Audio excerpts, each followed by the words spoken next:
Hello everyone, welcome to my YouTube channel study point 91। पिछले के video lecture में हमने पढ़ा है प्रोनाउन और उसके कुछ इंट्रोडक्शन के बारे में। आज हम प्रोनाउन एंड इट्स काइंड के बारे में पढ़ेंगे।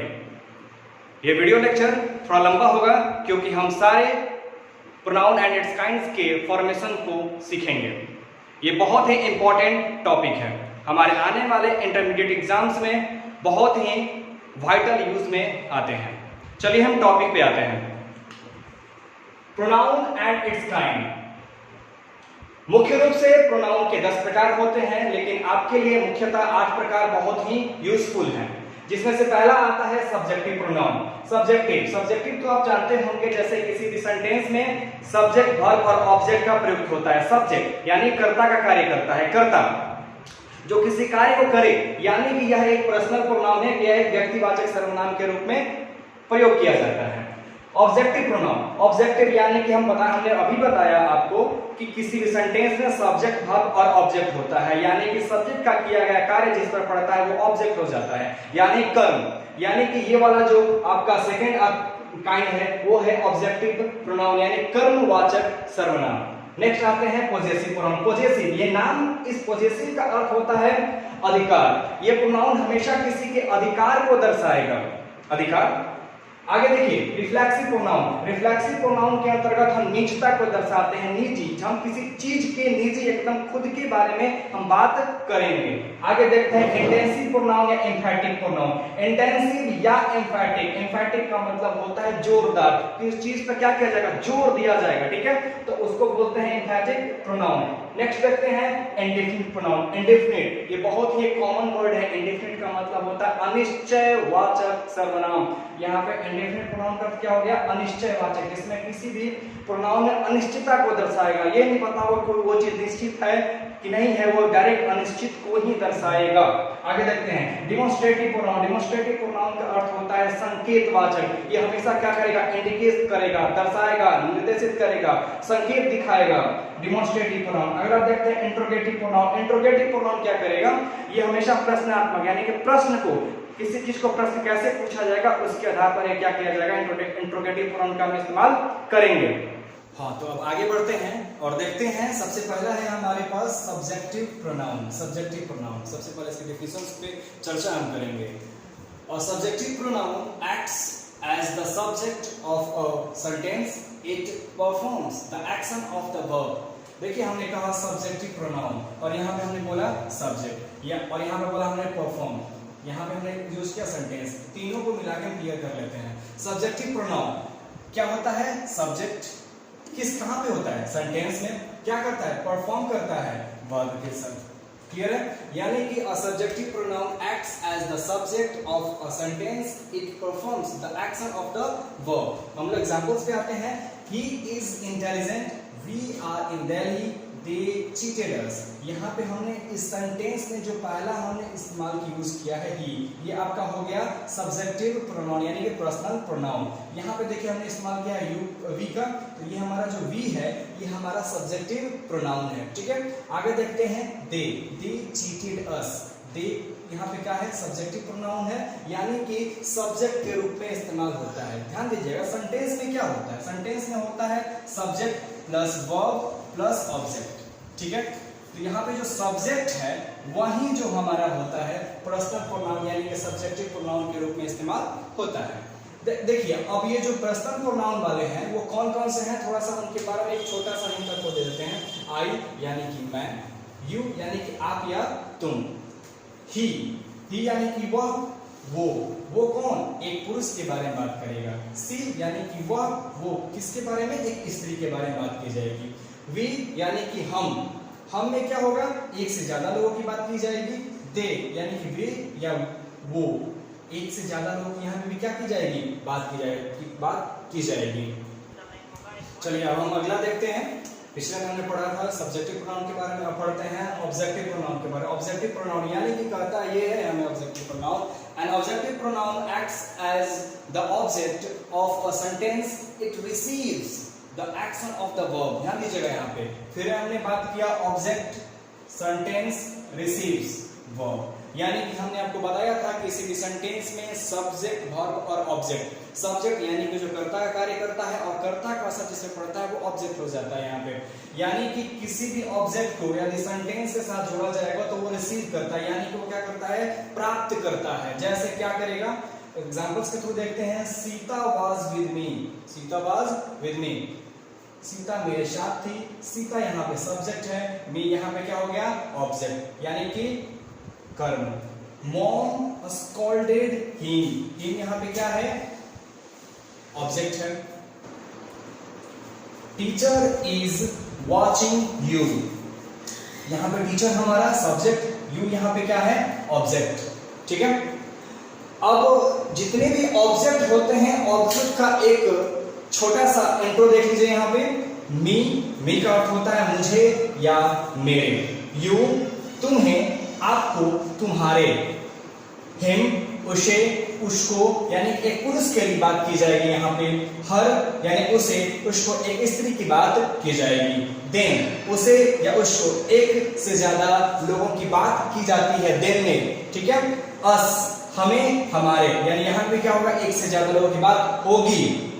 अब देखिए यहाँ पे ये है कि आई जो है मी में बदलता है, यू का यू में ही फॉर्मेशन होता है, ही जो होता है हिम में बदल जाता है, हर जो होता है सी का हर होता है, दे का देम होता है, वी जो होता है अस में बदलता है। ठीक है, ये हमारा हुआ ऑब्जेक्टिव प्रोनाउन। अब हम तीसरे पॉइंट की ओर आगे बढ़ते हैं। तीसरा का नाम है आपका पोजेसिव प्रोनाउन। कहता है पोजेसिव प्रोनाउन हमसे, अ possessive pronoun tells us who owns a particular thing. हमने पोजेसिव प्रोनाउन का हिंदी हमने आपको बताया था, अधिकारवाचक सर्वनाम। यहाँ पे हमेशा किसी चीज की बात की जाएगी, अधिकार की बात की जाएगी। कैसे अधिकार की बात की जाएगी, हमने कहा this book is mine, mine, यह किताब मेरी है। यानी कि अगर हमने कह दिया किसी किताब के बारे में, यह किताब मेरी है, हमने कहा दिस पेन इज माइन, यह कलम क्या है, मेरी है। तो यहाँ पे जो माइन है, यहाँ पे ये जो दिख रहा है वो आपका क्या है, पोजेसिव प्रोनाउन। ठीक है, लेकिन अगर हमने कह दिया कि this is my book, this is my book, यहाँ पे जो माई दिख रहा है आपको और यहाँ बुक दिख रहा है, एक्चुअल में ये भी पोजेसिव ही है, लेकिन पोजेसिव कौन सा है, पोजेसिव एडजेक्टिव है। ये वाला जो नाउन के साथ जुड़ गया है ना, वो हो गया आपका पोजेसिव एडजेक्टिव, और यहाँ पे जो माई दिख रहा है ये हो गया पोजेसिव प्रोनाउन। ठीक है, दैट बुक इज योर्स, वह किताब तुम्हारी है, यानी कि तुम्हारी, यानी कि अधिकार को दिखाया जा रहा है यहाँ पे, ध्यान दीजिएगा। अगले सेंटेंस में देखते हैं, कहता है कि दिस कार इज हिज, यह कार उसकी है। यहाँ पे भी क्या दिखाया गया है, अधिकार को दर्शाया गया, तो यह हमारा है पोजेसिव प्रोनाउन। लेकिन अगर हमने कहा दिस इज हिज कार, यह उसकी कार है, ध्यान दीजिएगा यहाँ पे जो हिज का प्रयोग किया गया है ये एक्चुअल में पोजेसिव प्रोनाउन नहीं है, ये पोजेसिव एडजेक्टिव। तो एक बात हमें समझ लेना है हमेशा कि जब भी आपको कोई सिंपल एंड अकेले में दिखे, माइन, योर्स, हर्स, तो इसमें क्या करना है, आपको पोजेसिव प्रोनाउन पे ध्यान देना है। लेकिन ये जैसे ही किसी नाउन के साथ जुड़कर आएंगे तो उसको कहा जाएगा पोजेसिव एडजेक्टिव फॉर्मेशन में बदल जाता है। ठीक है, हाँ, तो अब आगे के टॉपिक को देखते हैं, इसके अगले काइंड्स की ओर। कहता है कि रिफ्लेक्सिव प्रोनाउन, यानी कि हमने आपको हिंदी बताया था, नीचवाचक सर्वनाम नीचता को दर्शाता है।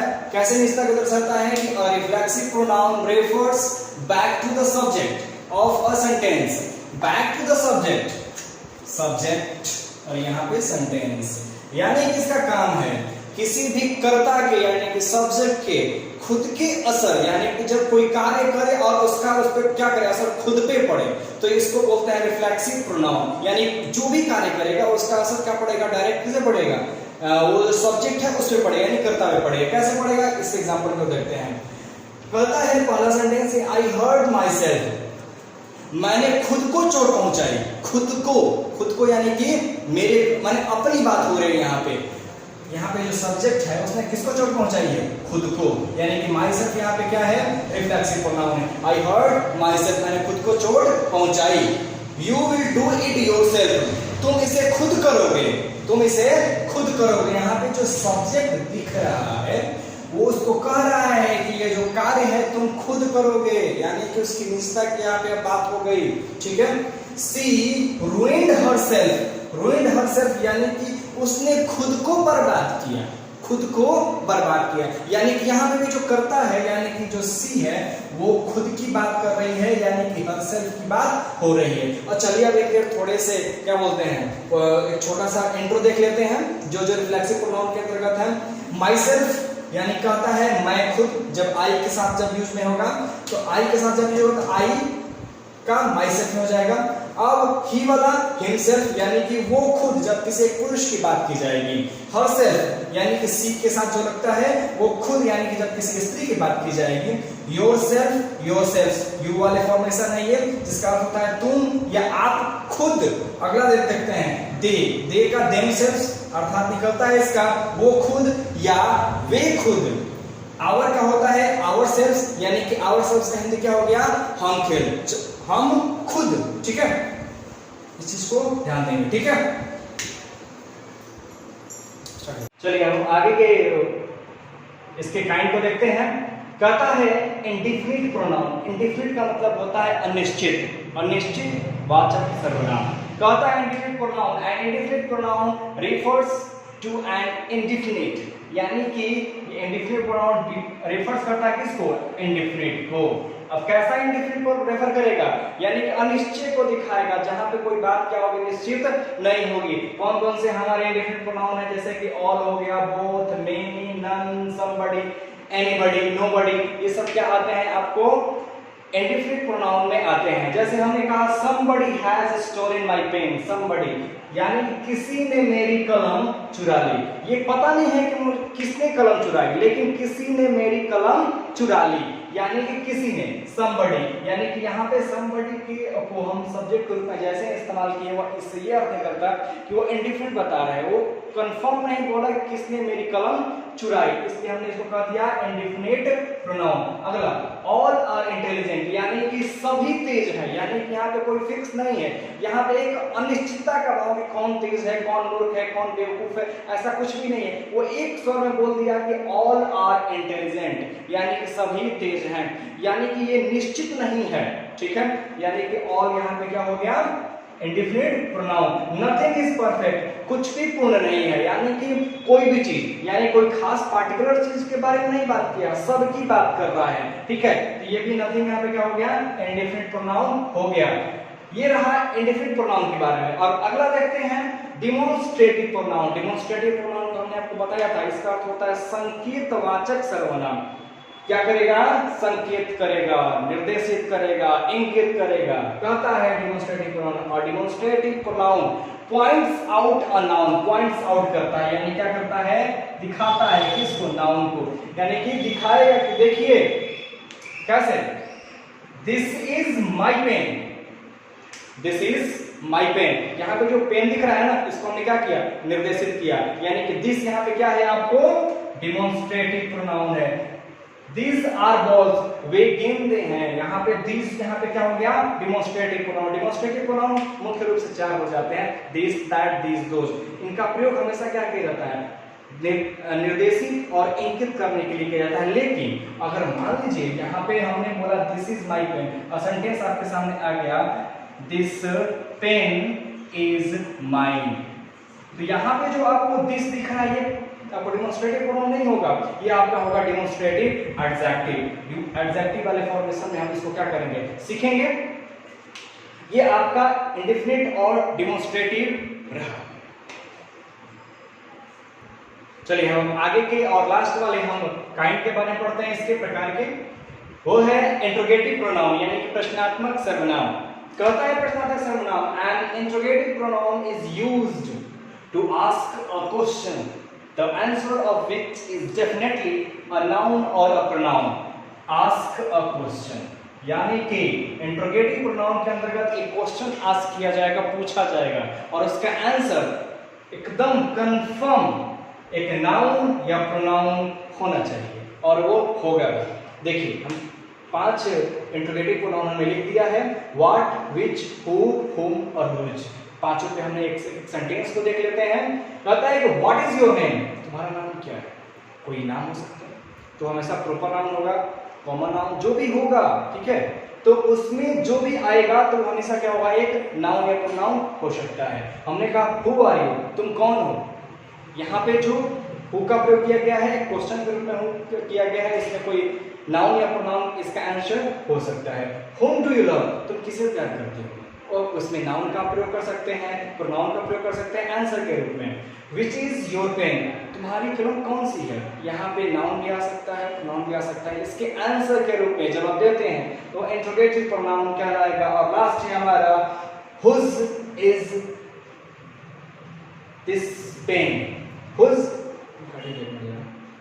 और लास्ट है हमारा whose is this pen, यह कलम किसका है। इसमें आप आंसर के रूप में एक नाउन भी दे सकते हैं, प्रोनाउन भी दे सकते हैं, ठीक है। ये रहा आपका प्रोनाउन। प्रोनाउन के जितने भी काइंड्स थे सबके बारे में हमने डिटेल फुली चर्चा किया हमने। अब आप इसको दोबारा जैसे हो सके आप इसको क्या करें, समझें, और उम्मीद करते हैं कि आपको ये मेरा वीडियो लेक्चर पसंद आया होगा। आप हमारे चैनल को लाइक सब्सक्राइब कर सकते हैं, और हमारे जो बगल में बेल आइकन है उसको दबाएं, जिससे आने वाले वीडियोस की नोटिफिकेशन आपको मिलती रहे। Thank you.